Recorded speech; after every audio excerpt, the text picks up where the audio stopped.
عمر فاروق رضی اللہ تعالیٰ عنہ نے اس کو اپنے کلاوے میں لیا، رونے لگے۔ لوگوں نے کہا عمر کیا ہوا؟ فرمانے لگے یہاں میں اونٹ چرایا کرتا تھا، یہاں میں اونٹ چراتا تھا، 10 اونٹ سنبھالے نہیں جاتے تھے۔ دیکھو رسول اللہ کی شان، آج ساری امت چلانے کا طریقہ عطا فرما دیا ہے، ساری نظریے سے پیار۔ یار پیسہ کس کو برا لگتا ہے؟ آپ جس آدمی کی 50 کروڑ کی پراپرٹی ہے اس کو پوچھیں سب سے غریب، آپ کو وہی نظر آئے گا، وہ کہے گا میں ٹائٹ ہوں۔ حالات بڑے، میں کئی باری پوچھے انہوں نے، میں کہتا ترجمہ بھی 10 چھڑوں کی، ہمیں تو سمجھ نہیں آتی، اور ٹائٹ حالات کون سے ہوتے ہیں جی؟ جس آدمی کا کروڑوں میں کاروبار ہے نا، اس کو آپ چھیڑے وہ رونے لگ جائے گا، رونے۔ تو کئی میں نے ایسے دیکھے ہیں کرائے کا مکان ہے، ان سے پوچھے صاحب کیا حال ہے، تو کہتے ہیں جتنی اللہ نے شان والی زندگی ہمیں عطا کی ہے کسی کو نہیں دی ہوئی۔ اس کا مطلب ہے خوشی بھی یہی ہے اور غم بھی یہی ہے، اندر سے خوشی ہے، اندر سے ہی۔ تو نے اگر راضی رہنا ہے تو ادھر سے رہنا ہے، ناراض رہنا ہے تو بس اپنے آپ کو خوش رکھے گا تو ہو جائے گا۔ سارے صحابہ مل کے آئے، کہنے لگے عمر فاروق سے کہنا ہے نبی پاک کے زمانے میں تو ظاہراً غربت تھی، ابو بکر کے دور میں بھی غربت تھی، اب تو بڑا محال ہے، عمر سے سفارش کرو کہ عمر نیا کرتا پہنا کرے۔ ملکوں کے سفیر آتے، عمر وہی پھٹی پرانی چادر اوڑھ کے اور وہی کئی جگہ پہ پیوند لگے سوٹ پہن کے سفیروں کے سامنے بیٹھ جاتا ہے۔ عمر کو مشورہ دو، طے ہو گئی بات۔ سب نے جب مشورہ دے لیا تو سارے کہنے لگے یہ بتاؤ شیر کی مونچھ کو ہاتھ کون لگائے گا؟ کہنا کس نے ہے؟ بندہ بھی تو ڈھونڈو نا۔ نے کہا جناب میرا یہ خیال ہے کہ مولا علی شیر خدا کہیں گے، کیونکہ جس شخص کی عمر کو سب سے زیادہ حیا کرتے دیکھا وہ شیر خدا مولا علی ہے رضی اللہ تعالی علی کہیں گے۔ اس لیے کہ جناب علی تو کئی دفعہ جب گفتگو کرتے تھے تو حضرت عمر چپ کر جاتے تھے اور فرماتے تھے علی نہ ہوتا تو میں ہلاک ہو جاتا۔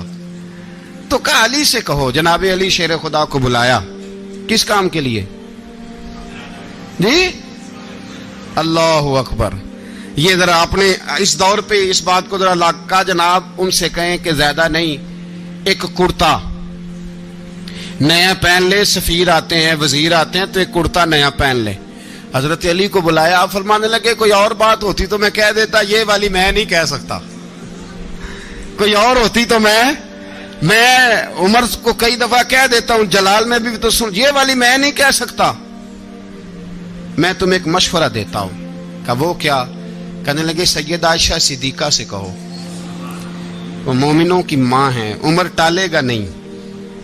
اماں جی سے جا کے کہا اماں جی نیا کرتا عمر سے کہیں پہن لیں، وزیر آتے ہیں بڑے بڑے لوگ تو چلو کوئی حرج نہیں۔ اماں جی نے کہا اچھا کوئی بات نہیں میں بلا لیتی ہوں۔ جناب عائشہ نے پیغام بھیجا، جب خادم نے کہا نا مصطفیٰ کے گھر سے پیغام آیا ہے تو 20 لوگ بیٹھے تھے، عمر کانپتے ہوئے اٹھے، کانپتے دوڑے۔ حضرت عائشہ پردے میں تھی تو فرماتی ہیں عمر اتحیات کی حالت میں بیٹھ گئے۔ کہا اماں جی دیر تو نہیں ہو گئی مجھے آنے میں؟ کہا نہیں ٹائم پہ آ گئے ہو، کس لیے بلایا تھا؟ کہا عمر دیکھو غربت کے معاملات اور ہوتے ہیں، جب اللہ آسانی دے تو کوئی چیز استعمال کرنا حرام نہیں ہوتی، اگر حرام ہے تو بتاؤ۔ کہا نہیں اماں جی حلال ہی ہے۔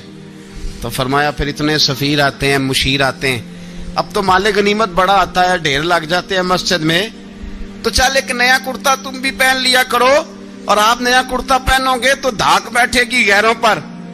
تو صحابہ کا مشورہ ہے کہ آپ نیا لباس پہنے۔ اماں جی کہتی ہے میں نے حکم دیا تو عمر چپ کر گئے، گردن جھک گئی۔ تھوڑی دیر کے بعد سیدنا عمر فاروق نے سر اٹھایا تو داڑھی پہ آنسو گر رہے تھے، رو پڑے، کہنے لگے پاک محبوب کی پاک بیوی جیسے حکم کرتی ہو میں حاضر ہوں، پر مجھے وہ والا لباس پہنانا جو میرے مصطفیٰ نے پسند فرمایا ہے، اگر یہ رنگ رسول پاک کا ہے تو میں حاضر ہوں، اور اگر نبی پاک کا نہیں تو پھر جیسے آپ حکم کریں۔ جناب عائشہ کہتے ہیں عمر روئے تو میں زیادہ روئی، میرا پلو بھیگ گیا آنسوؤں سے۔ میں نے کہا عمر آپ جائیے۔ عمر یوں نکلے تو جو صحابہ کھڑے تھے وہ کونے میں تھے، سارے آ گئے۔ کہا اماں جی کیا بناؤ؟ فرمایا بھائی تم سب جو باتیں کہتے ہو وہ اپنی جگہ ٹھیک ہیں، پر عمر جو بات کرتا ہے وہ سب سے زیادہ ٹھیک ہے۔ عمر جس پہلو پر بات کرتا ہے وہ یار ایسی عاجزی، ایسا رنگ، ایسا انداز، ایسا طرز حیات، ایسی زندگی. اولاد کے معاملے میں لوگ بزدل ہو جاتے ہیں، بزدل. پر حضرت عمر کا بیٹا مصر گیا، وہاں سے کمائی کر کے لایا، تجارت کرنے گیا، لاکھوں کا مال. کون سا باپ ہے دنیا میں جس کا بیٹا باہر سے پیسے لے کے آئے تو ابا تفصیل پوچھے کہ بیٹا کہاں سے کمائے، کہاں سے لایا، کتنے ملے، کیوں آئے؟ کون سا باپ تفصیل پوچھتا ہے؟ ابا تو کہتا ہے لا صحیح، اور تعریفیں کرتا ہے میرا بیٹا بڑی کمائی کرتا ہے. کبھی پوچھا ہے اس سے کہ ڈیوٹی صحیح دیتا ہے کہ نہیں؟ کبھی پوچھا ہے کہ تو ایمانداری کی روزی لاتا ہے کہ حرام کی کماتا ہے؟ یہ باپ کی ذمہ داری ہے، یہ اماں کی ذمہ داری ہے. پھر کہتا ہے بیماری کیسے آ گئی، پریشانی کیسے آ گئی؟ تو نے کبھی سوال کیا اپنی اولاد سے؟ حضرت عمر فاروق رضی اللہ تعالیٰ عنہ کا بیٹا مصر سے پیسے کما کے لایا تو جناب عمر نے بلایا، فرمایا بیٹے اتنی تو تیرے پاس راس ہی نہیں تھی، تھوڑے سے تو پیسے لے کے گیا تھا، اتنی کمائی کیسے ہو گئی؟ اتنے تو پیسے نہیں تھے صاحب، کہاں سے کمائی لائے؟ اس نے کہا ابا جی وہ جو میرے چچا ہے نا مصر کے گورنر، آپ کے دوست، انہوں نے میری مدد کی ہے. فرمایا جتنے لوگ گئے تھے سب کی ہے مدد اس نے؟ کہا نہیں صرف میری کی. فرمایا تیری کیوں کی؟ تیری کیوں کی؟ کہا حضور آپ کے دوست ہیں. فرمایا چپ کر،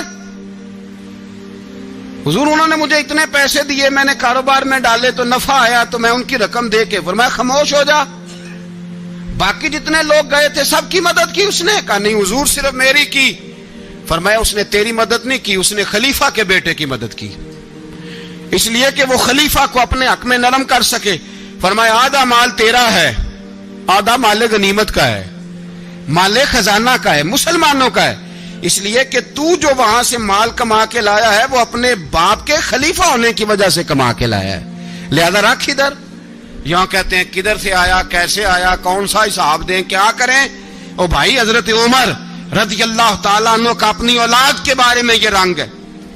ایک جنگ سے نا خوشبو آئی، خوشبو بڑی مہنگی ہوتی تھی، عرب میں خوشبو آج بھی بڑی مہنگی ہے، وہ زیادہ استعمال کرتے ہیں. میری باتوں کی سمجھ آ رہی ہے میرے بھائیوں؟ بڑی مہنگی خوشبو تھی.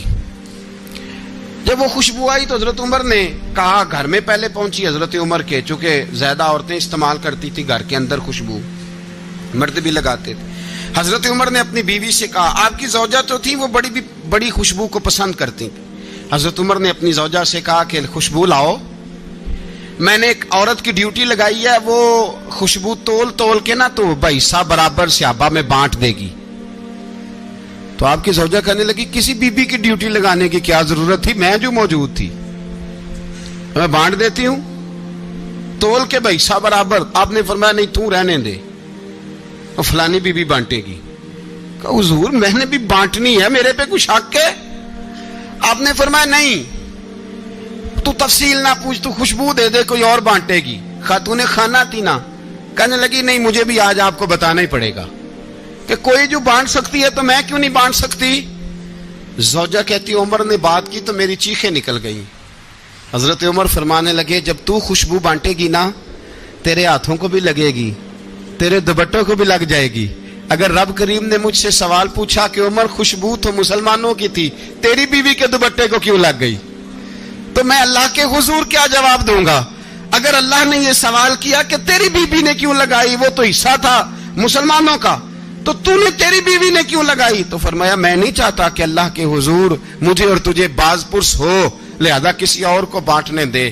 زوجہ روئی اور تڑپ کے کہنے لگی عمر مجھے لگتا ہے صبح قیامت بھی تیری بیوی ہونے کی وجہ سے اللہ مجھے جنت عطا فرما دے گا، تیری زوجہ ہونے کی برکت سے. بھائی یہ معیار رکھا، خدا کی قسم ایسا شخص تاریخ میں دوبارہ نہیں آیا. اتنا بڑا آدمی، اتنا بڑا شخص، اتنا بڑا آدمی، اور پھر رنگ یہ ہے کہ عمر 22 لاکھ مربع میل کا حکمران، 22 لاکھ، اور کھجور کے درخت کے نیچے مٹی کا ڈھیلا لے کے سو گئے ہیں، پرواہ کوئی نہیں، کوئی مسئلہ ہی نہیں. 2 غلام ساتھ بیٹھے تو ایک روٹی حضرت عمر نے گھر سے منگوائی، تھوڑا سا سرکہ، تو غلام کہنے لگے ہم نے بھی کھانی ہے. فرمایا کوئی حرج نہیں، روٹی کو پیٹ بھر کے کھانا ضروری تو نہیں، 3 حصوں میں بانٹ لیتے ہیں. ایک آدمی آیا ہوا تھا مصر کا رہنے والا ملنے کے لیے. اس نے پوچھا عمر کدھر ہے؟ تو کہا وہ ادھر جاؤ مسجد میں بیٹھے ہوں گے. اور واپس آیا تو کہنے لگا وہاں تو 3 غلام بیٹھے ہیں, ایک روٹی بانٹ کے کھا رہے ہیں, لگتا ہے کئی دنوں سے روٹی نہیں ملی. کہا 3 غلام تو کوئی نہیں, وہاں 2 ہی تھے, تیسرے تو امیر المومنین تھے. اس نے کہا نہیں 3 غلام ہیں, کپڑے بھی ایک طرح کے پہنے ہوئے ہیں, بلکہ 2 کے تو پھر صحیح ہیں, تیسرے کے تو زیادہ ماڑے ہیں. کپڑے بھی ایک طرح کے, کھانا پینا بھی ایک طرح کا, اور ان کا نشست برخاست بھی ایک طرح کی ہے, لہذا کوئی فرق نہیں. حضرت ابو ہریرہ کہتے ہیں میں لے کے آیا, اور جناب عمر کو جب میں نے کچی زمین میں تامت سمیٹ بیٹھے دیکھا تو میں رو پڑا. میں نے اس مصر سے آنے والے کو کہا تو اس کے جلوے دیکھ, اگر اس کی ذات میں اتنا حسن ہے تو محمد عربی کا مقام کیا ہوگا. یہ مقام غور ہے, مقام غور. 10 محرم کو لوگ دیگے پکائیں گے نا, نہیں پکانی ہے؟ کوئی بول دے نہیں, ہاں نہ نہیں کر دے. پروگرام بدلیا تو نہیں جی عید کی کہ وہی کام شروع ہوا ہے لات ٹائٹ ہونے والا.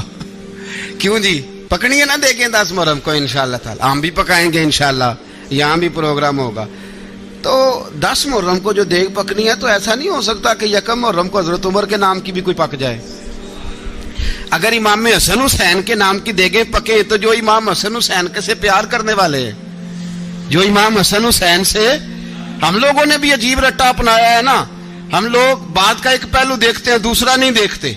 حضرت امام حسن اور حسین کو بھی نبی پاک نے شہید کہا, اور جناب عمر کو بھی رسول اللہ نے خود شہید فرمایا. فرمایا شہید ہے, خود فرمایا اپنی زبان سے کہ یہ شہید ہے, خود میرا عمر شہید ہے. تو ان کے نام کی دیگ نہیں پکنی چاہیے, اس طرف نہیں ہماری توجہ ہونی چاہیے.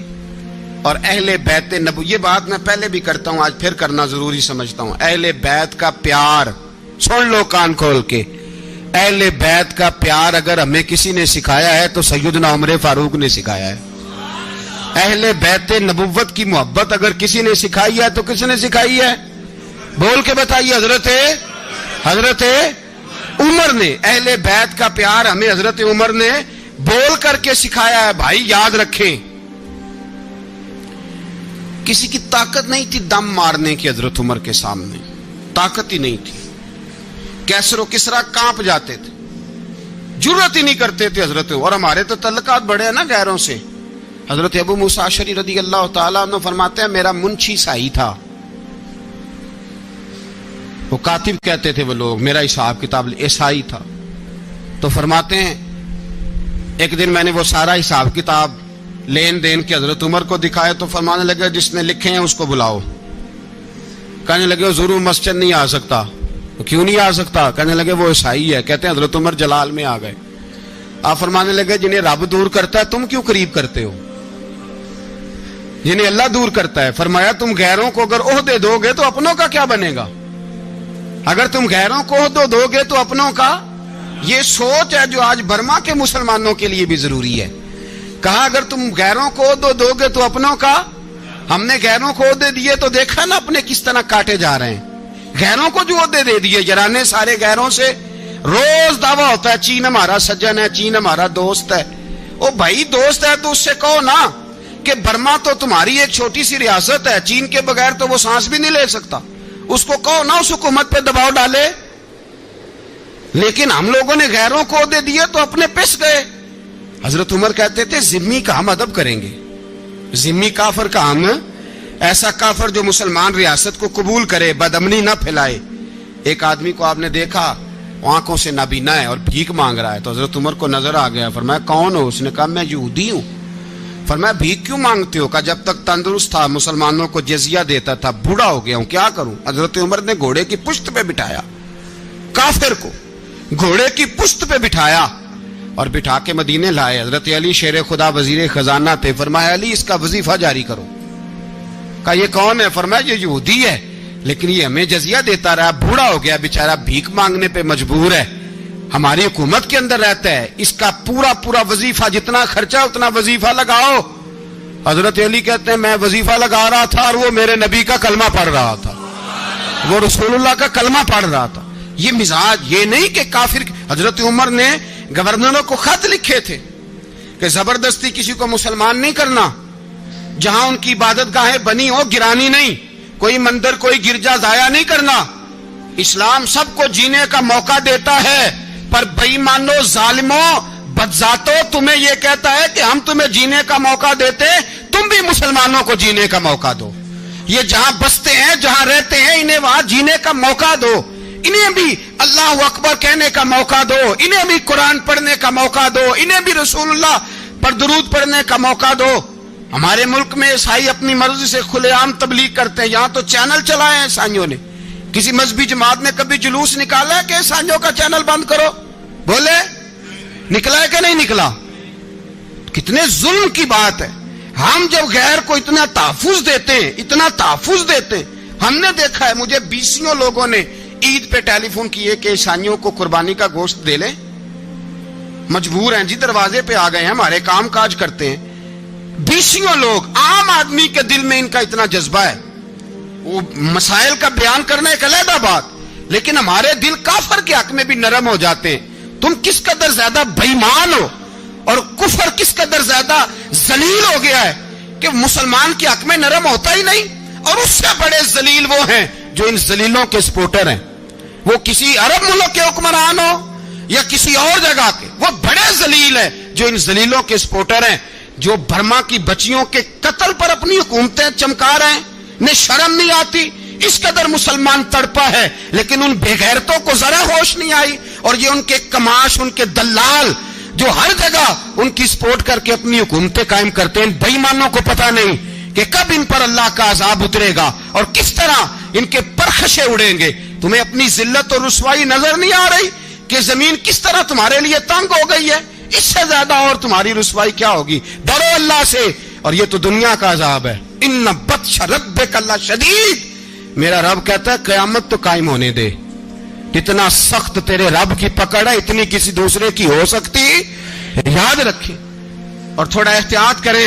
ہم سب لوگ بھی، جو ہم لوگ آدھی زبان بول کے بھی ان کی سپورٹ کرتے ہیں، اب شرم آنی چاہیے ہمیں ان حکومتوں کی سپورٹ کرتے جو مسلمانوں کی لاشوں کے اوپر حکومتیں قائم کرتے ہیں. شرم آنی چاہیے. بہرحال بات دور نکل جائے گی اور میں اپنے مضمون پہ رہتا ہوں. اہل بیت کا پیار اگر سکھایا ہے تو جناب عمر نے سکھایا ہے رضی اللہ تعالی عنہ. امام حسن ملنے، آپ یقین کریں میں جب اس واقعہ کو پڑھتا ہوں تو میرا دل جھوم جاتا ہے.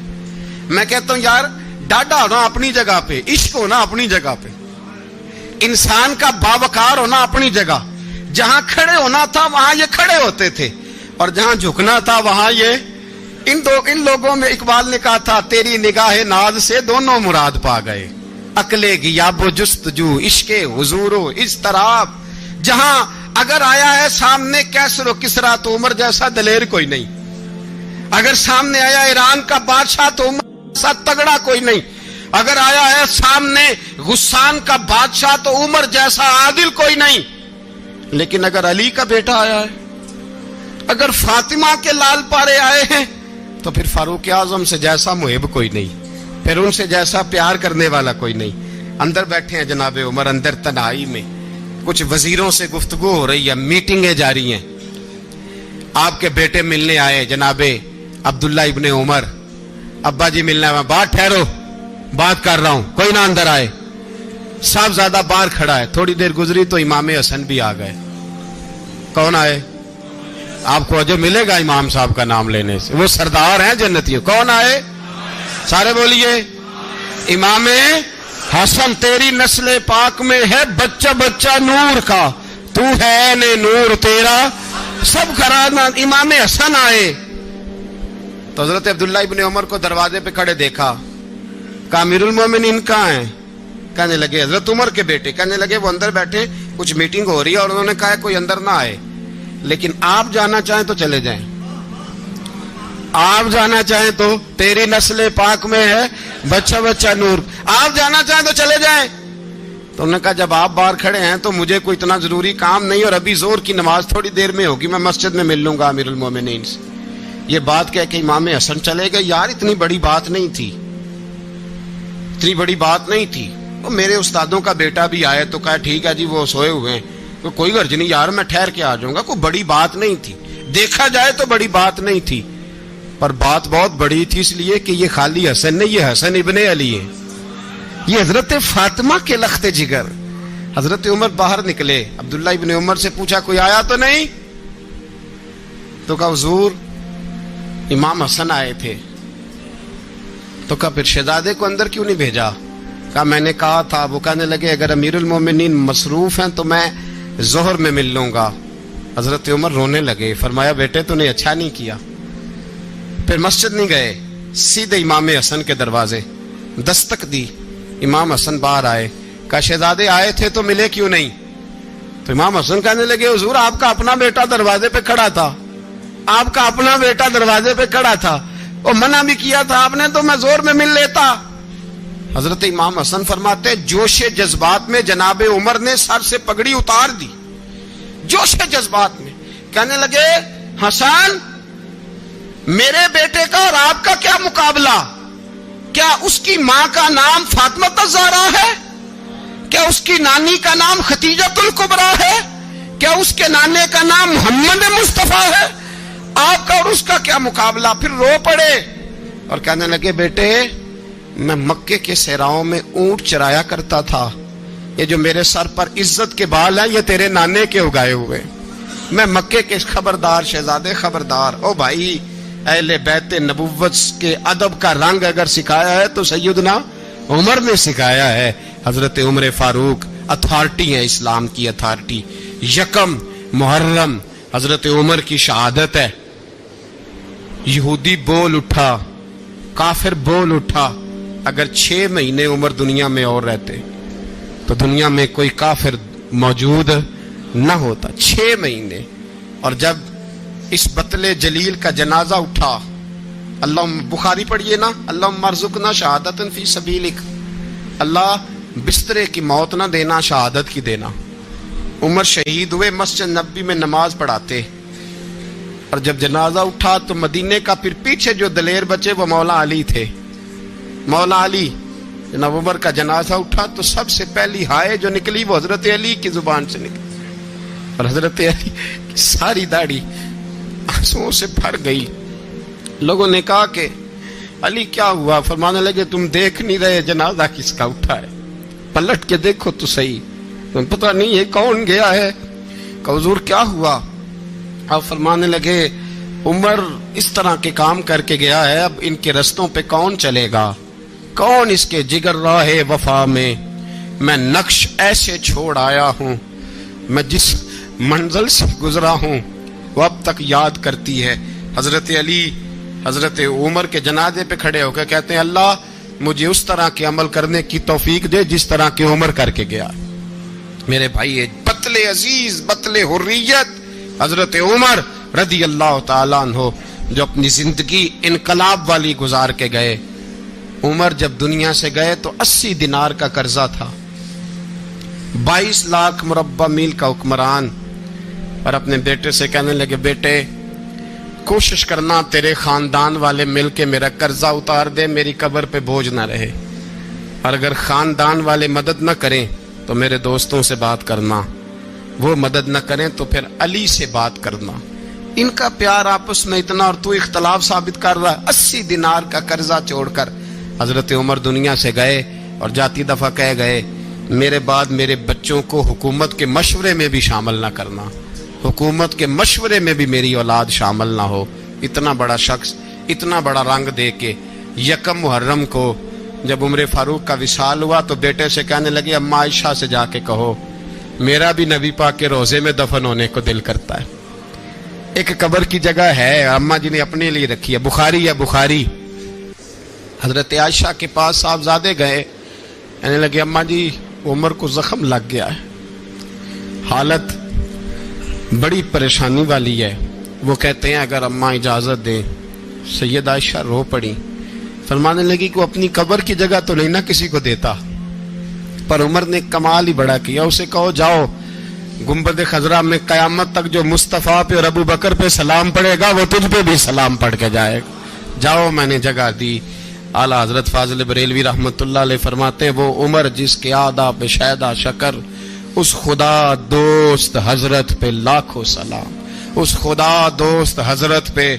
آپ یقین کریں منبر پہ بیٹھا ہوں، حضرت عمر کا جب نام لیتا ہوں تو میرے وجود کے رونگٹے کھڑے ہو جاتے ہیں۔ حضرت عمر کی زندگی جب پڑھتا ہوں تو لگتا ہے خدایا ایسے شخص بھی دنیا میں آئے، ایسے لوگ۔ عزیز دوستو، بزرگوں اور بھائیوں، امیر المومنین، خلیفۃ المسلمین، مراد مصطفیٰ صلی اللہ تعالی علیہ وسلم، حضرت سیدنا عمر فاروق رضی اللہ تعالیٰ عنہ کو 26 ذی الحج کو زخم لگا تھا، قاتلانہ حملہ آپ پر کیا گیا تھا، اور یکم محرم الحرام کو اسلام کے اس بطل جلیل، اس قائد، اس لیڈر اور دنیا اسلام پر اپنی سیرت کے انمٹ نقوش چھوڑنے والے اس خوبصورت انسان نے دنیا سے پردہ فرمایا۔ حضرت عمر فاروق رضی اللہ تعالیٰ عنہ ان لوگوں میں سے ہیں جو ابن الوقت نہیں ہوتے، ابو الوقت ہوتے، جو وقت کے مطابق نہیں بدلتے بلکہ وقت کو اپنے مطابق بدل دیا کرتے ہیں۔ یہ وہ لوگ تھے کہ دین ان کا اوڑھنا بچھونا تھا، ان کا چلنا پھرنا دین تھا، ان کا ہنسنا اور رونا دین تھا۔ انہیں علم الیقین سے لے کر عین الیقین تک ایک خاص مقام اللہ نے عطا کر دیا تھا، تو بس پھر یہ سمجھ گئے تھے کہ دین ہی زندگی ہے، دین ہی روح ہے، اور دین ہی ہماری اصل ہے۔ نبی کریم صلی اللہ تعالیٰ علیہ وسلم نے فرمایا کہ میں نے خواب دیکھا ہے، کچھ لوگوں کو میں نے قمیضیں پہنے ہوئے دیکھا، کچھ کی قمیضیں ناف تک تھیں، کچھ کی پیٹ تک تھیں، اور کچھ کی گھٹنوں تک تھیں۔ عمر میں نے تمہیں بھی دیکھا ہے، تمہاری قمیض تو پیروں سے ٹکرا رہی تھی۔ تو حضرت عمر کہنے لگے حضور خواب کوئی دیکھتا ہے، تعبیر کوئی بتاتا ہے، پر یہاں کمال یہ ہے کہ خواب بھی آپ نے بتایا ہے، تعبیر بھی آپ ہی بتائیں گے۔ حضور پھر بتا دیں اس خواب کی تعبیر کیا ہے؟ تو حضور نے فرمایا تعبیر یہ ہے کہ کسی کا دین ناف تک، کسی کا گھٹنوں تک، کسی کا پیٹ تک، اور عمر تو سارا ہی دین میں لپٹا ہوا ہے، تو سارا ہی دیندار ہے، سارا ہی۔ حضرت عمر فاروق رضی اللہ تعالیٰ عنہ آئیڈیل ہیں، ایک ہیرو ہیں۔ ان کی زندگی کے درجنوں پہلو ہیں، ہر سال ہم ایک پہلو بیان کر دیتے ہیں، کبھی عدل و انصاف پہ بات کر لیتے ہیں، کبھی نظام حکومت پر۔ ان کی زندگی کا ایک پہلو آج بھی ہماری گفتگو کا عنوان رہے گا، پر حضرت عمر کا مرتبہ اور مقام یہ ہے کہ نبی کریم علیہ السلام نے فرمایا کہ جبریل امین 950 سال میرے عمر کی شان بیان کریں تو عمر کی شان ختم نہیں ہوتی۔ 950 سال اگر حضرت جبریل بھی بیان کریں تو یہ مقام ہے سیدنا فاروق اعظم کا۔ اللہ تبارک و تعالیٰ نے جس طرح سارے نبیوں میں شان حضور کو عطا فرمائی، اسی طرح تمام نبیوں کے حواریوں میں سب سے زیادہ شان حضور کے غلاموں کو عطا فرمائی۔ قرآن مجید میں اللہ کریم نے فرمایا یا ایھا الذین آمنوا قوا انفسکم واہلیکم نارا، فرمایا اے ایمان والو خود بھی جہنم کی آگ سے بچو اور اپنے گھر والوں کو بھی دوزخ کی آگ سے بچاؤ۔ خود بھی بچو اور اپنے گھر والوں کو بھی۔ ہماری ساری نصیحتیں باہر والوں کے لیے، باہر ہمیں بہت بڑا لیکچر بھی دینا پڑے تو چلتا ہے، بہت بڑی داستان سرائی بھی کرنی پڑے تو چلتی ہے۔ سٹیٹس اور معیار یہ ہے کہ سارا کچھ باہر والوں کے لیے، اور گھر کے وہ پھول جن کی آبیاری بھی ہم نے کرنی تھی، کوئی جڑی بوٹیاں اگ گئیں تو وہ کاٹنی بھی ہم نے خود تھی، دھوپ اور چھاؤں کا خیال بھی ہم نے رکھنا تھا، وہاں ہماری نظر نہیں ہوتی۔ پڑوسی کے بچے کیا کر رہے ہیں یہ سارا پتہ ہوتا ہے، اور میرے گھر میں کیا گل کھل رہے ہیں اس کی مجھے خبر نہیں ہوتی۔ حضرت عمر فاروق نے جب یہ آیت نازل ہوئی تو فوراً عرض کیا یا رسول اللہ صلی اللہ علیہ وسلم اس کا کیا مطلب ہے کہ خود بھی دوزخ کی آگ سے بچو اور اپنے گھر والوں کو بھی بچاؤ؟ تو نبی کریم علیہ السلام نے فرمایا عمر اس کا مطلب یہ ہے کہ جن چیزوں کا اللہ رسول تمہیں حکم دیتے ہیں تم اپنے گھر والوں کو ان چیزوں کا حکم دو، اور جن چیزوں سے اللہ رسول تمہیں منع کرتے ہیں تم اپنے گھر والوں کو بھی ان چیزوں سے منع کرو۔ حضرت عمر فاروق کی زندگی میں جو چیز آپ کو بہت زیادہ ملے گی نا وہ یہ ہے کہ آپ نے جتنا کڑا احتساب محاسبہ باہر والوں کا کیا ہے نا اس سے زیادہ بڑھ کے اپنا اور اپنے گھر والوں کا کیا ہے۔ یہ بڑا عجیب معاملہ ہے کہ ہم جتنے لوگ ہیں ہمارا معیار یہ ہے کہ سامنے والا غلط ہے اور میں ٹھیک، یعنی دوسرے کا بچہ گلی میں نظر آ جائے تو اس کی غلطیاں نکلنی شروع ہو جائیں گی، اور میرا بچہ سارا شہر گھوم آئے ایک ٹائر پہ موٹر سائیکل پہ تو ہم کہتے ہیں کہ ابھی بچہ ہے، انشاءاللہ سیانا ہو جائے گا۔ اگر ابا جی آج تک سیانے نہیں ہوئے کہ اس کو سمجھا لیں تو پھر بیٹے کا سیانا ہونا تو ہو سکتا ہے کہ وہ 60-70 سال لگ ہی جائیں۔ گھر کے اندر جب تک توجہ نہیں ہوتی اور سب سے پہلے جب تک اپنی ذات پر توجہ نہیں ہوتی، میں کہا کرتا ہوں کہ باہر لیکچر چلتا ہے گھر میں عمل چلتا ہے، لیکچر باہر چلتا ہے گھر کے اندر عمل چلے گا۔ باہر تو آپ نے کہہ دیا نماز پڑھا کرو، ختم ہو گئی بات، لیکن گھر میں بچے نماز تب پڑھیں گے جب ان کے والد نماز پڑھیں گے۔ گھر میں کہہ دیا پردہ کرو، پر گھر میں بچیاں پردہ تب کریں گی جب ان کی اماں پردہ کرے گی۔ گھر کے اندر عمل چلتا ہے، باہر تو چلو بات بھی چل جاتی ہے۔ تو والد کا جب تک کردار بچے نہیں دیکھتے جب تک اتنی دیر تک ان کا تبدیل ہونا ممکن نہیں ہوتا۔ حضرت عمر فاروق رضی اللہ تعالیٰ عنہ نا باہر والوں کا بھی بڑا سخت حساب کرتے تھے۔ بڑا ایک گورنر صاحب نے لباس بڑا شاندار پہننا شروع کر دیا تھا تو حضرت عمر نے اتروا کے نا تو انہیں ٹاٹ کا لباس پہنا کے تو اونٹ چرانے کی ڈیوٹی دے دی تھی۔ اتنا سخت احتساب کرتے تھے۔ کسائی کی دکان پر بھی 1-2 گھنٹے کھڑے ہوتے تھے۔ جو آدمی مسلسل 2 دن گوشت خریدتا تھا نا فرماتے تھے اس کا ٹیکس بڑھا دو، لوگوں کو دال نہیں مل رہی اور یہ روز گوشت کھاتا ہے۔ حضرت فاروق اعظم اس کو جزیہ کہا جاتا تھا یا کچھ اور معاملات ہوتے تو بڑھا دیتے تھے۔ مسلسل جو 2 دن آدمی گوشت کھاتا تھا فرماتے تھے مدینے میں غربت ہے، اگر یہ والا نظام تم کرو گے تو غریب لوگ کس کی طرف دیکھیں گے۔ لیکن اس سے زیادہ بڑھ کر جو ان کی زندگی کا معیار اور سٹیٹس تھا وہ یہ تھا کہ اپنے گھر کا خاص خیال رکھتے، خاص توجہ کرتے۔ ملک شام سے اور ایران سے کچھ لوگ آپ کی خدمت میں آئے تو وہاں سے کچھ کنیزیں بھی آئیں ان کے بادشاہ کا پیغام لے کے۔ شاہ ایران کی کنیز کو ملکہ نے کہا کہ نا حضرت عمر کی زوجہ کو دیکھ کے آنا ذرا کس طرح کی ہے۔ ہمارے ملک میں کیا کہتے ہیں خاتون اول، باقی سارے دووں میں خاتون اول، ذرا خاتون اول کو دیکھ کے آنا۔ تو وہ جب آئی نا گھر میں ملنے تو کہا کہ مجھے میری ملکہ نے کہا تھا کہ عمر کی زوجہ سے اہلیہ سے ملاقات کر کے آنا۔ تو حضرت عمر کی اہلیہ نے نا ایک جوڑا کپڑوں کا دے دیا ملکہ کے لیے اور ایک خوشبو کی شیشی دے دی۔ اب جب وہ تحفے وہاں گئے تو اس ملکہ نے نا کچھ سونے کا سامان بھیجا، کچھ زیورات بھیجے، کچھ تحائف بھیجے۔ جب حضرت عمر کے گھر آئے نا وہ خادم لے کے آیا، اس نے کہا جی آپ کی اہلیہ نے تحفے بھیجے تھے، تو جواب میں شاہ ایران کی بیوی نے یہاں جس ملک کا وہ سفیر تھا انہوں نے بھی یہ بھیجے۔ تو حضرت عمر فاروق نا وہ تحفے لے کے گھر گئے تو جا کے کہنے لگے اپنی اہلیہ سے یہ تو کب سے تحفے تحائف بھیجنے لگ گئی ہے، یہ کب سے نظام شروع ہو گیا؟ تو کہ حضور تحفہ دینا لینا تو ٹھیک ہے، سنت ہے، محبت بڑھتی ہے، تو یہ کوئی قباحت نہیں، اور میں نے اپنی ذاتی استعمال کے لیے جو چیزیں رکھی تھی وہ میں نے دی ہیں۔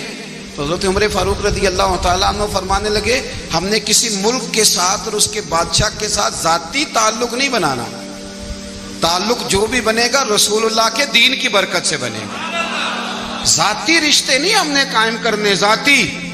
آپ کے ملک کی جو ایئر لائن جس کا ہر سال خسارے کا ڈنڈورا پیٹا جاتا ہے نا، وہ ہمارے بادشاہ صاحب اور صدر صاحب اگر غیر ملکیوں کو گھوڑا کبھی بھیجنا ہو نا، گھوڑا، تو پورا ایک جہاز گھوڑا لے کے تحفے میں جاتا ہے، پورا جہاز غریب قوم کا یہ سرمایہ، اور قوم بڑی بادشاہ ہے، لائنوں میں لگ کے ووٹ دیتی ہے۔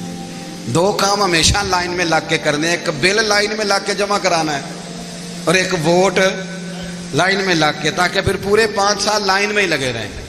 مرضی سے آپ ووٹ دینا، پر جو بات درست ہے اس کو سنو۔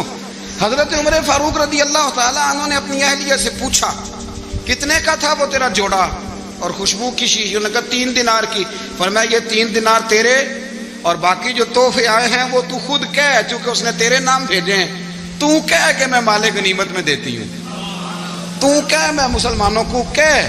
تو زوجہ ہنس پڑی، کہنے لگی میں نہ بھی کہوں تو مجھے کہنا تو پڑے گا ہی، کہنا تو میں نے ہے ہی، کیونکہ سامنے عمر فاروق ہیں، لہذا فرمایا کہہ دیتی ہوں میں نے دیا خزانے کو۔ حضرت عمر نے جمع کرا لیا۔ میں یہ کیا بات ہوئی، میرے گھر والے جو مرضی کریں، ان کا معیار زندگی جس طرح کا مرضی ہو۔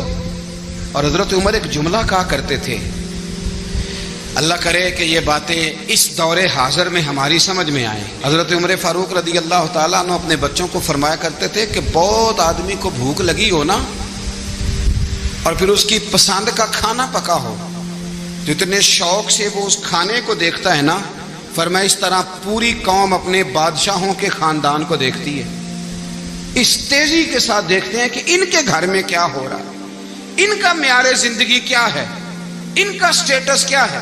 آپ کے بچے دونوں کاروبار کے لیے مصر گئے، ایک بہت بڑا قافلہ گیا مدینے سے مصر تجارت کے لیے، تو یہ گئے تجارت کے لیے، تو حضرت عبداللہ ابن عمر، حضرت عبید اللہ ابن عمر، حضرت عمر کے دونوں بیٹے گئے۔ جناب عمر فاروق کے بچے جب وہاں پہنچے تو مصر کے گورنر نے نا لوگوں کو تعارف کرایا کہ یہ عمر فاروق کے بیٹے ہیں۔ ایک چھوٹی سی بات کر دوں، یہ چودھری کے بیٹے کو کون بتاتا ہے کہ تو چودھری کا بیٹا ہے؟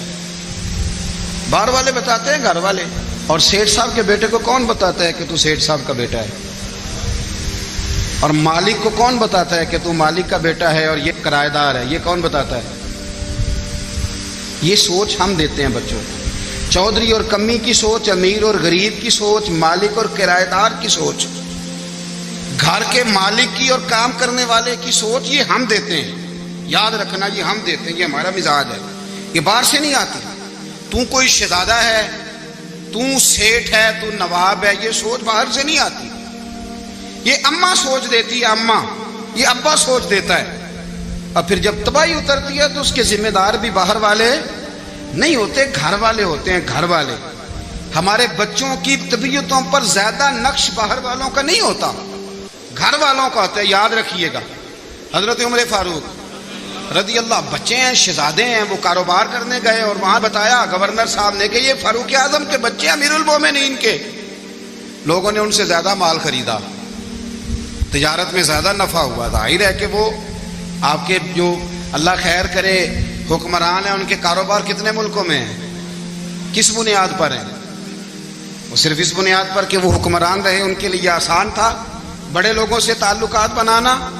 حضرت عمر فاروق رضی اللہ تعالیٰ عنہ کے بچے ڈھیروں مال کما کے جب واپس آئے نا، تو حضرت عمر سے آ کے بچوں نے بطور محبت کا، ابا جی اللہ نے بڑا ہی فضل کیا ہے، بڑا مال کمایا الحمدللہ، یہ دیکھیں کتنا نوازا ہے۔ تو حضرت عمر کہنے لگے سارے قافلے نے اتنا ہی کمایا ہے؟ سارے قافلے نے اتنا ہی کمایا ہے؟ تو حضور نہیں، سارے قافلے نے اتنا نہیں کمایا، سب کو اتنا نہیں ملا۔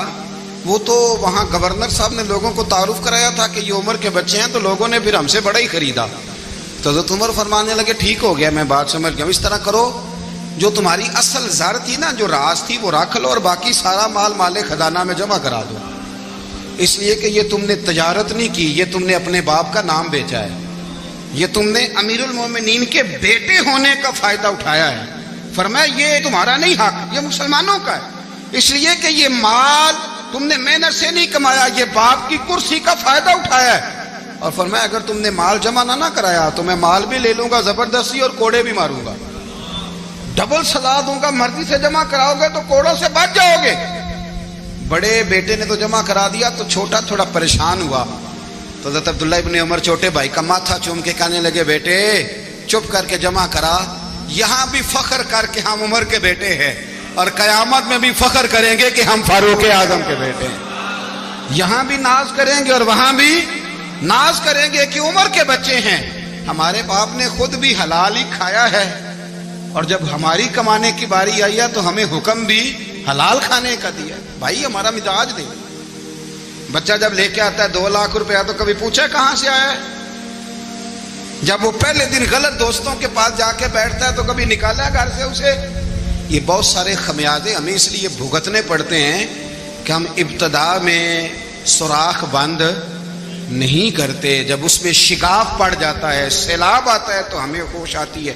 حضرت عمر نے اپنے گھر میں نگرانی رکھی, کڑی نگرانی. زیادہ نماز گھر میں پڑھتے تھے حضرت عمر, نفلی نمازیں زیادہ کیوں بلا.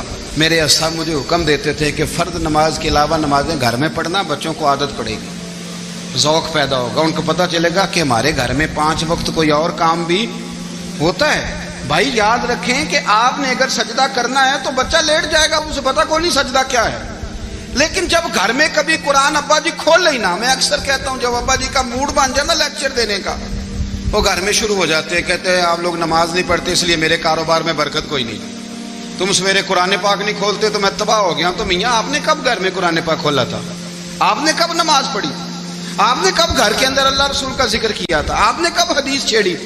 آپ نے بھی تو گھر کے اندر جب بھی آپ آئے ہیں تو آپ نے وہی کچھ کیا جو دنیا دار کرتے ہیں. آپ بھی تو اپنا موبائل لے کے الگ کونے میں بیٹھ گئے. آپ نے بھی تو کہا ہے کہ اب تمہارے چینل ختم, اب میری مرضی والا چلے گا. تو جو آپ نے کیا ہے بچے بھی وہی کام کریں گے. آپ نے بھی گپ شپ لگائی ہے تو وہ بھی لگا رہے ہیں. یہ سمجھ لیں جو کام آپ کریں گے آپ اپنے بچوں کی سیرت میں اس کا جلوہ دیکھ لیں گے. بڑی پکی سی بات ہے کہ آپ کو بچے کی عادتیں دیکھ کے سمجھ آ جائے گی کہ میں بھی یہی کرتا تھا اور یہ بھی. حضرت عمر فاروق رضی اللہ تعالیٰ عنہ وصال فرما گئے, تو آپ کے وصال کے بعد حضرت عثمان غنی رضی اللہ تعالیٰ عنہ نے آپ کی ایک بیوہ سے نکاح کیا.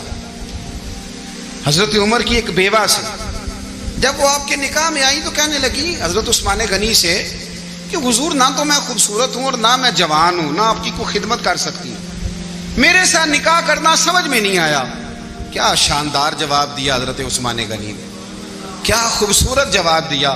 فرمانے لگے میں نے اس لیے نکاح نہیں کیا کہ مجھے تمہارے حسن سے دلچسپی تھی یا تمہاری خدمت کی ضرورت تھی, میں نے تو اس لیے نکاح کیا ہے کہ مجھے بتاؤ عمر فاروق گھر کے اندر اپنے رب کی عبادت کس طرح کرتے تھے, وہ قرآن پاک کس طرح پڑھتے تھے, وہ رویا کیسے کرتے تھے, استغفار کا طریقہ کیا, کس وقت کس انداز میں وہ اپنے رب کو یاد کرتے تھے. اس لیے کہ عمر کئی دفعہ گھر سے آتا تھا تو میں اس کے چہرے پر نور دیکھا کرتا تھا, میں روشنی دیکھتا تھا, ایک معیار دیکھتا تھا. نکاح اس لیے کیا ہے کہ مجھے عمر کی جو گھر کے اندر کی عبادت ہے اس سے آگاہ کرو, تاکہ عثمان غنی بھی چاہتے ہیں اس طرح کے عمل کرو جس طرح کہ عمر فاروق کر کے گئے. بھائی جب تک ہم اپنے گھر میں وہ توجہ نہیں دیں گے, وہ مزاج دیکھیں نا, ہمارے گھروں میں جب نقشہ پاس ہوتا ہے تو ٹی وی لان بھی اس میں ہوتا ہے, ڈرائنگ روم بھی ہوتا ہے, نماز کی جگہ بھی ہوتی ہے نقشے میں. صحابہ جب گھر بناتے تھے تو ایک مسجد بیت کا نقشہ پاس کرتے تھے, ذہن میں رکھتے تھے کہ یہ کونا نماز کے لیے, وہاں جوتے لے کے کوئی نہیں جائے گا, وہاں نماز پڑھی جاتی تھی, عورتیں وہاں اعتکاف کرتی تھی. ٹی وی لان تو آ گیا ہے اور گھر کے اندر ٹی وی رکھنے کے لیے تو ایک کمرہ الگ سے بنا دیا گیا ہے, اور اب جو نئے نقشے پاس ہو رہے ہیں اس کے اندر گھروں کے اندر جگہ بنائی گئی ہے جہاں کمپیوٹر رکھے جائیں, اور بچوں کے لیے وائرنگ ہوگی نیچے تاکہ انہیں کوئی مشکل درپیش نہ ہو. یہ ساری چیزیں ہم نے نہانے کے لیے گھروں کے اندر اتنے بڑے واش روم بنائے ہیں کہ لگتا یہ ہے کہ سوائے نہانے کے اور کام ہی نہیں کوئی گھر میں ہوگا. ہر چیز آ گئی, پر اللہ کرے کوئی تفسیر بھی ٹیبل پہ پڑی نظر آئے, کوئی حدیث کی کتاب بھی ٹیبل پہ پڑی نظر آئے. اللہ کرے کہ جس طرح ابا لطیفہ سن کے آتا ہے تو جب تک سنا نہ لے اسے ہضم نہیں ہوتا, اللہ کرے کہ وہ جمعے میں بیان سن کے جائے تو اس کا بھی دل کرے میں اپنے بچوں کو سناؤں. وہ نبی پاک کی کوئی حدیث کہیں سے سنے تو گھر جا کے سنائے. جب تک یہ معیار نہیں بنتا آپ کیسے توقع کرتے ہیں کہ گھر کے اندر اللہ کی رحمتیں نازل ہوں گی؟ آپ یہ کیسے توقع کرتے ہیں کہ گھر کے اندر وہ معیار اور وہ مزاج بنے گا؟ حضرت عمر فاروق نے ذاتی زندگی پر جو توجہ دی, گھر والوں کے معیار پر جو توجہ دی حضرت عمر فاروق رضی اللہ تعالیٰ عنہ نے, وہ بھی بڑی دیدنی ہے. حضرت ابو موسیٰ اشعری کو نا آپ نے وزیر خزانہ بنایا تھا, تو حضرت ابو موسیٰ اشعری کہتے ہیں کہ حضرت عمر کو شیخ خزانے میں رہنے تو دیتے نہیں تھے. ایک دن نا میں صفائی کر رہا تھا اس کمرے کی جس میں خزانہ رہتا تھا. ہمارے تو ملک میں جو جاتا ہے وہ صفائی کر کے ہی جاتا ہے, اللہ خیر کرے. اور خیر معیار بدلتا ہے, جو پچھلی حکومت ہوتی ہے وہ قرضہ اٹھاتی ہے, وہ باہر سے جاتی ہے تو قرضہ لے کے آتی, اور جو نہیں آتی ہے وہ کہتی ہے ہمیں پیکج مل گیا ہے. وہ قرضہ نہیں اٹھاتے, ان کو کیا ملتا ہے, یعنی پچھلی نے قرضہ لیا تھا اور ہم نے, واہ جی واہ کیا خوبصورت انداز ہے. اس کا نام بدل کے نا انہوں نے قرضہ لیا تھا اور ہم نے، میں کہا بڑے شاندار سیانے بندے ہو گئی. حضرت سیدنا ابو موسیٰ اشعری کہتے ہیں کہ میں نے نا مال غنیمت کی صفائی کی تو 1 دینار مجھے نا کہیں پڑا ہوا مل گیا. تو فرماتے ہمیں اجازت ہوتی تھی کہ 1 دینار ہم اپنی مرضی سے کہیں خرچ کر سکتے تھے. اگر آپ ناراض نہ ہوں تو ہمارے ہاں جب چیئرمین صاحب، ناظم صاحب ٹھیکے دیتے ہیں تو ٹھیکیدار ان کا چھوٹا بھائی ہوتا ہے یا چچا کا بیٹا ہوتا ہے یا خالہ کا بیٹا ہوتا ہے. وہ خود ناظم ہوتے ہیں اور ان کا چھوٹا بھائی ٹھیکیدار ہوتا ہے. یعنی وہ نا سارا کچھ گھر کے اندر ہی رہتا ہے. گھر کے اندر ایک پیسہ دیتا ہے، دوسرا واپس اس کو واپس کر دیتا ہے. گھر کے اندر ہی. اب تو خیر ہمارے لوگ سمجھدار ہو گئے. ایک بندہ ایک سیاسی جماعت میں ہوتا ہے، دوسرا دوسری میں، اور تیسرا جس کی بھی حکومت آئی، حکومت تو ہماری رہے گی نا. ایک بندہ تو ہے نا اس جماعت. یہ اچھا لوگوں نے ایک طریقہ نکالا ہے. تو حضرت عمر کے بیٹا گزر رہا تھا تو حضرت ابو موسیٰ اشعری کہتے ہیں میں نے صفائی کی تو 1 دینار نکلا. تو میں نے وہ 1 دینار نا حضرت عمر کے بیٹے کو دے دیا. میں نے کہا لو بیٹا اپنے چچا کی طرف سے تحفہ. تو گھر جا کے انہوں نے حضرت عمر کو بتایا کہ چچا نے پیسے دیے ہیں. چھوٹے بچے تھے. حضرت عمر نے حضرت ابو موسیٰ اشعری کو بلا لیا اور بلا کے فرمانے لگے میں تو تمہیں اپنا دوست جانتا تھا اور تو نے میری اولاد کو ہی دنیا دار بنانا شروع کر دیا. میرے بچوں کو ہی تم نے دنیا دار پیسوں پہ لگانا شروع کر دیا. میں تو تمہیں یار سمجھتا تھا. فرمایا تمہیں چاہیے تھا میرے بیٹے کو نصیحت کرتے کہ بیٹا پیسوں سے رب راضی نہیں ہوتا، اس کی رضا والے کام کیے جائیں تو رب راضی ہوتا ہے. اور فرمایا تمہیں کوئی اور گھر نہیں ملا تھا تباہ کرنے کے لیے، میرا ہی گھر ملا تھا. اٹھاؤ اپنا دینار اور خبردار آج کے بعد میرے بچوں کے ساتھ یہ والی نیکی نہ کرنا. اور ہمارا کیا سٹیٹس ہے؟ دوستی ہے یہ اس سے جو تحفے زیادہ دے، جو بچوں کو خراب کرنے میں مدد زیادہ کرے، اس کے ساتھ یہ رہنا. حضرت عمر نے گھر پہ اور سب سے بڑھ کر اپنی ذات پہ توجہ کی. حضرت ابو مالک رضی اللہ تعالیٰ عنہ کہتے ہیں میں عمر کے پیچھے پیچھے ایک باغ میں گیا، اکثر اس باغ میں جایا کرتے تھے. اور عمر جا کے نا تو درخت کے نیچے بیٹھ گئے اور فرمانے لگے او امیر المومنین اللہ سے ڈر جا، ورنہ جس رب نے حکومت دی ہے وہ عذاب بھی بڑا دے گا. ڈر جا رب سے. کبھی ساری زندگی حضرت عمر نے اپنا کوئی تعارف نہیں کرایا، کبھی نہیں. ایک بندے نے آپ کے سامنے تعریف کر دی آپ کی تو فرمانے لگے تو خود بھی ہلاک ہوا اور مجھے بھی ہلاک کر دیا. کیا ضرورت پڑی ہے میری تعریفیں کرنے کی؟ اتنی دیر میری تعریف میں لگائی. اللہ کا ذکر کرتا رب تجھے ثواب دیتا، حضور پہ درود پڑھتا تو رب تیرے اوپر رحمتیں نازل کرتا. کس چکر میں؟ آج جتنا اچھی کوئی خوشامد کرے اتنی اچھی وزارت ملتی ہے، جتنی اچھی اس کو جو ہے وہ چاپلوسی کرنی آیا درجہ بھی اسے اتنا ہی اچھا ملتا ہے. حضرت عمر فاروق رضی اللہ تعالیٰ عنہ آپ کے بیٹے کہتے ہیں، صاحب فتوح الشام نے لکھا ہے، آپ کے صاحبزادے کہتے ہیں میں نکلا تو میرے ابا جی نا اپنی پشت پر مشکیزہ رکھ کے کنویں سے پانی بھر کے آ رہے. میں دوڑ کے آگے گیا، میں نے کہا ابا جی مجھے دے دے. فرمانے لگے بیٹا تیرا کیا خیال ہے؟ کوئی اور نہیں تھا مشکیزہ بھر کے لانے کے لیے، تیرا کیا خیال ہے؟ کہا ابا جی بڑے لوگ تھے پر آپ کیوں اٹھا رہے ہیں؟ فرمانے لگے نفس نا ذرا میرا بڑا ہو گیا تھا، اسے ذرا ذلیل کر رہا ہوں، ذرا اپنا محاسبہ کر رہا ہوں. یہ مجھے کہہ رہا تھا تو بڑی چیز ہے تو میں نا ابھی مشکیزہ گھر رکھ کے آؤں گا، پھر تیری ماں نے مجھے کہا ہے کہ گھر میں لکڑیاں کوئی نہیں جلانے کے لیے، پھر میں جنگل سے لکڑیاں کاٹ کے لاؤں گا. امیر المومنین بن کے نا تو میرا نفس تھوڑا بڑا ہو گیا. اب یقین کریں ہمارا ہاضمہ خراب ہو جاتا ہے جب تک ہمارا تعارف صحیح نہ ہو، ہمارا تعارف ٹھیک نہ ہو. میں یہ ہوتا ہوں، میں وہ ہوتا ہوں. چھوڑ مٹی دیں تے مٹی رہنا ہی، مٹی دیں تے مٹی دیں تے مٹی رہنا ہی. ایویں کادی بلے بلے اج مٹی دے اتے بندیا تے کل مٹی دے تھلے. مٹی دیں تے مٹی رہنا ہی کادی بلے. مجھے پوچھ لو، مجھے جان لو، میرا نام لے لو، میں بھی آیا ہوں، میں بھی ہوتا ہوں، میرا بھی یہ تذکرہ ہے. جس کو اپنا تعارف کرانا پڑ گیا اس سے بھی زیادہ کمزور کوئی ہے؟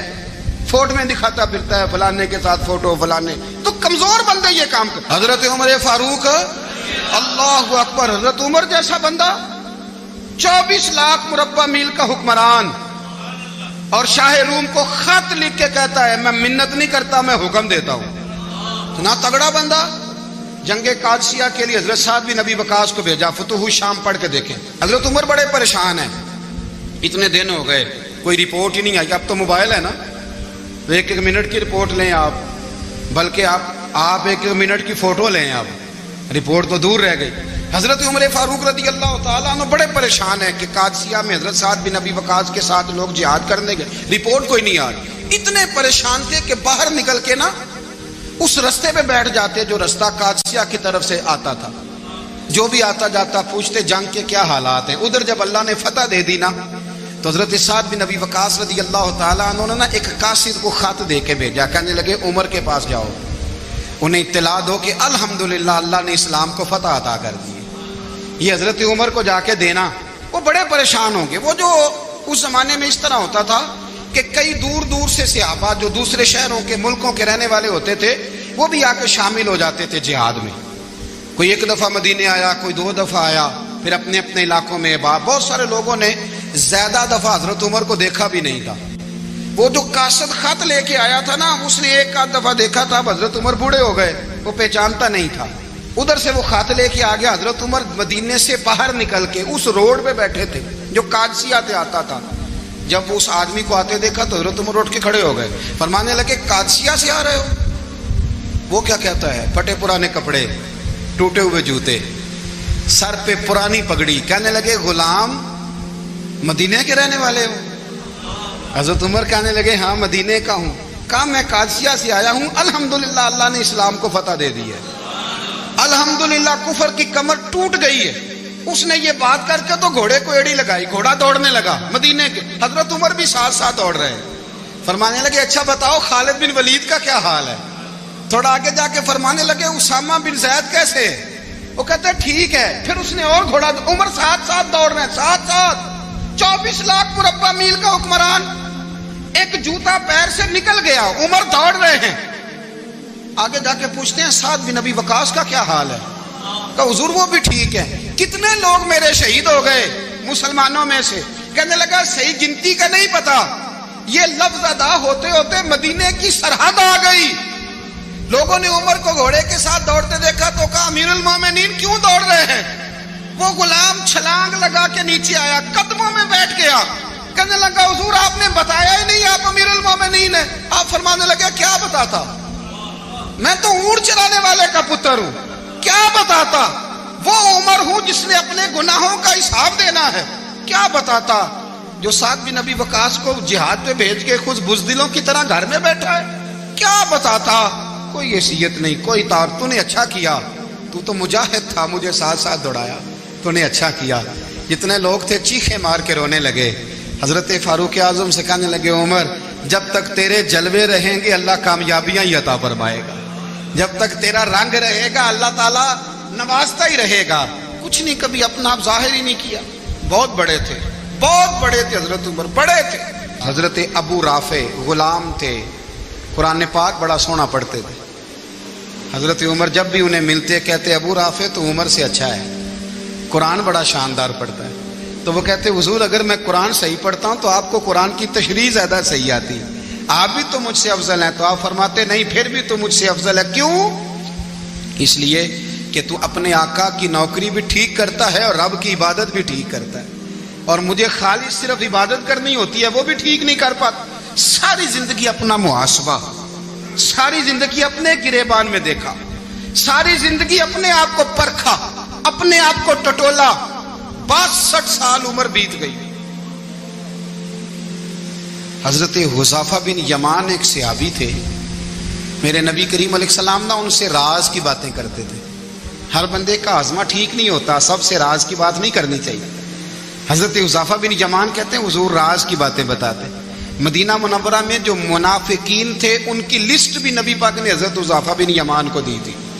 جب کوئی مشکوک آدمی مر جاتا نا تو صحابہ کہتے ہیں ہم دیکھتے اگر حضرت حذیفہ نے جنازہ پڑھا ہے تو ہم بھی جنازہ پڑھ لیتے۔ نبی پاک نے بھی کچھ جنازے نہیں پڑھے، ترمذی میں ہے، فرمایا عثمان سے جو بغض رکھے اس کا جنازہ نہیں پڑھیں گے۔